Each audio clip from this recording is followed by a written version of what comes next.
I'm Lesley Page, and I've just been elected as President of the Royal College of Midwives.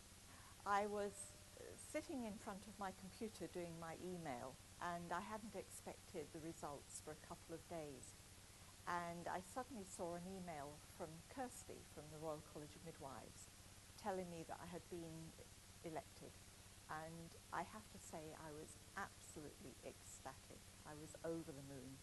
And over the next couple of days, I had literally hundreds of emails, of Facebook messages, of emails from friends, of phone calls, of notes.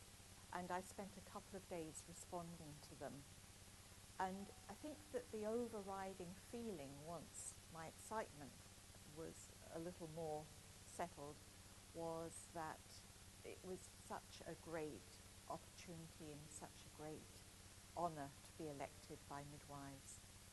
The Royal College of Midwives is a really important organisation for midwives, and I wanted to be in a place in which I could both help move midwifery forward, taking advantage of a number of the opportunities that we have, but also face some of the challenges that we've got at the moment.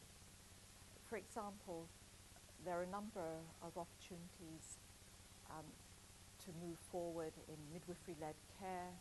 We've got the result of the birthplace study that shows that midwifery-led care is effective, that it's safe, that it's associated with a lower rate of interventions, and that midwives can practice in a number of different areas.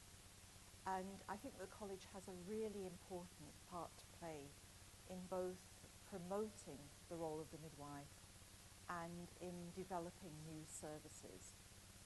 The first thing that I would like to do is make it clear that I and the Royal College of Midwives want to stay in touch with midwives and maternity support workers in practice.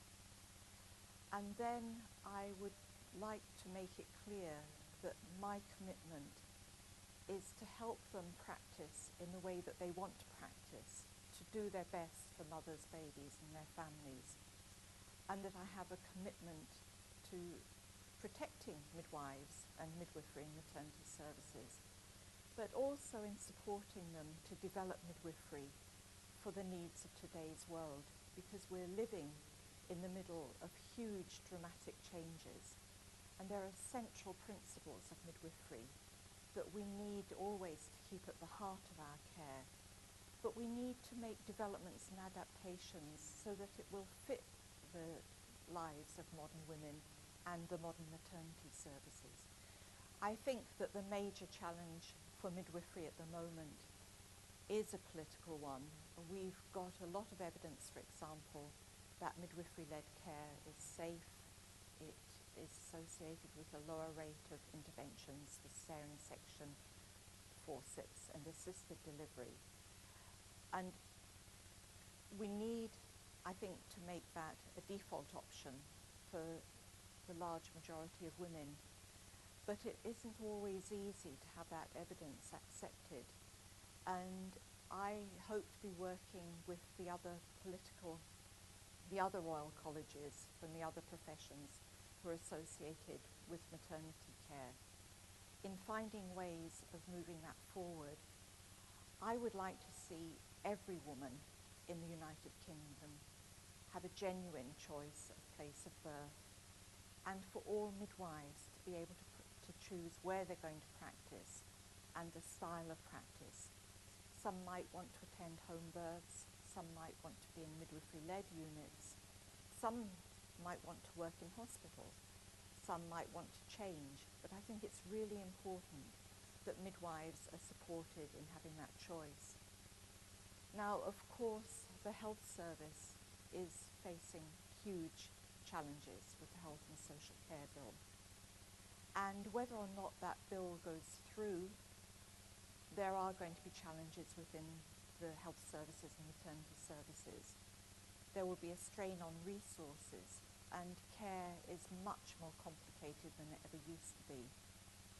And I think that the challenge will be to ensure that midwives are supported to give both a safe care and psychologically, emotionally sensitive care because if you're working under a great deal of pressure, the birth rate is high, care is more complicated, resources might be restricted, it's much more difficult to give that sensitive care. I would like people to say, when Lesley Page was president of the Royal College of Midwives, she was there as a midwife's midwife, understanding the situation that we work in, but who helped us develop and maintain pride in our profession and move it forward so that midwives could choose the way they wanted to practice and meet the needs of women, babies and their families, that she helped develop truly woman-centered care.